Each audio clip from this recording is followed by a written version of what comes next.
If I buy a car from you today, how many times will I hear from you over the next 4 years?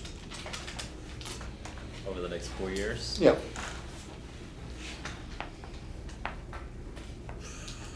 That's a great question. Mm-hmm. That's why I asked it.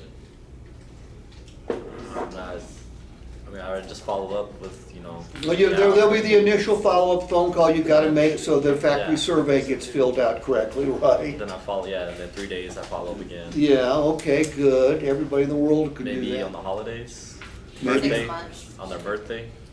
Let me tell you what the people that make $300,000, $400,000, $500,000 a year do, okay? And they only make that money because they have developed a clientele. In fact, one guy put it in terms that anybody can understand. He said, Steve, I make as much money as I do because I've become a lot of people's favorite car salesperson, okay? This guy, I met him, I'm gonna say, it was pre-COVID. I was doing a seminar and I'd never been to this dealership before, and this guy he was giving me a hard time.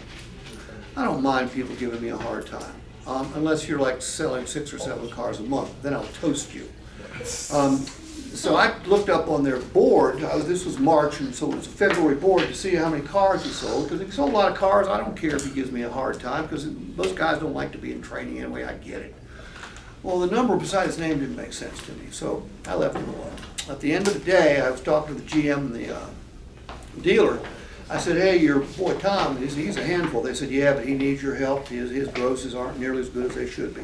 I said, well, how many cars a month does he sell? He said, well, last year he averaged 57. When he sold 57 cars last year, they said, no, he averaged 57 cars a month. I went, whoa. Well, I go immediately across the street to the building he's in, knock on his window and ask him if if I could spend some time with him, because I want to pick this guy's brain. This guy had taught me more about referrals and creating a client base in a half an hour than I had learned in my entire career up to that point. I asked him, I said, how do you do 57 cars a month? He goes, I contact my customer base every single month. I said, you can't talk to your customer base every single month because there's too many customers. He goes, I didn't say I talked to them.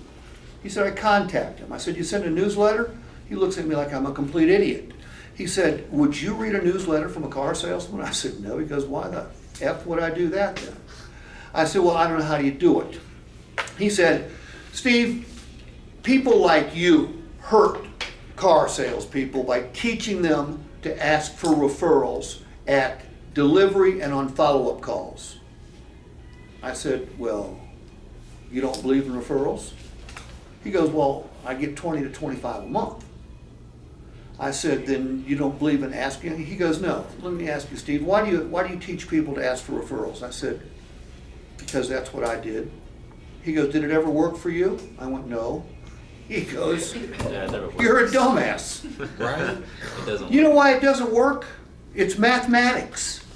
There's 7 million people in the Dallas-Fort Worth Metroplex.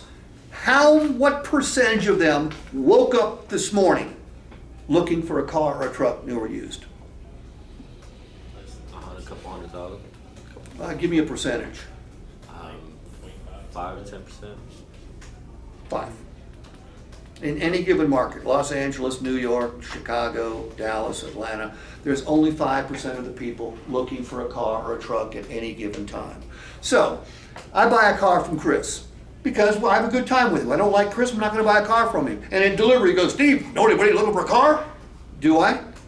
What are the chances of me knowing? Negligible. And then you call me up and you ask me for a referral. By the way, is it irritating? Yes, it is irritating. I bought the car from him. I gave him $50,000. Now he's asking me to do shit for him. It's irritating. It doesn't work. Here's how this guy does it. I said, well, what do you say to him every single month? He goes, well, first of all, I don't talk to many because if you make 100 outbound phone calls, how many times are you going to get voicemail? 80, 90%. He goes, I don't call everybody every single month. I send emails, I send text, I do calls. I rotate it.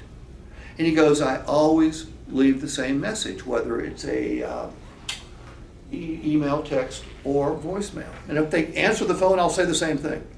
And he pulls up open his database. And he pulls up Mrs. McGregor. I'll never forget this name. And he puts it on speakerphone. He goes, I'm going to dial the number. And if I get voicemail, I'll leave her a message. If she answers, I'm going to say exactly the same thing. So boom, dials it, goes straight to voicemail. And this is the message he leaves. He said, Ms. McGregor, this is Tom from dealership name. No need to call me back unless there's something I can do for you. I remember you're in the office products business. I'm always going to send you referrals. Have a great day. This is Tom, your sales guy at dealership name. I said, how do you know she's in the office? He goes, Steve, I know what all my customers do by the time they buy a car from me. He goes, and those that could use referrals, I always promise to send them referrals, and I remind them every single month that I'm going to send them referrals. What do you think that does to their memory when it comes to sending me referrals? Rather brilliant, if I don't say so myself. I would have never thought about that. I said, the question, I'm sure has popped into some of your minds. I said, don't some people get tired of hearing from you every single month? He goes, hell yes. He goes, from time to time I got an email back or a text back, or they'll pick up the phone and say, hey Tom, you don't need to call me every single month. I'm never going to forget you. He goes, I put them on a quarterly rotation. And here's the key. Charlie, if your customer never, ever, ever forgets you, you're going to get referrals. Okay? Lori, if they don't ever forget you, you're going to get referrals. But here's the problem. What percentage of the people that bought a car in Dallas, Texas last year remember their salesperson's name? Not a lot, is Probably less right. than 5%. 8%. 8%. 8%. So here's the way referrals work. I buy a car from Chris today.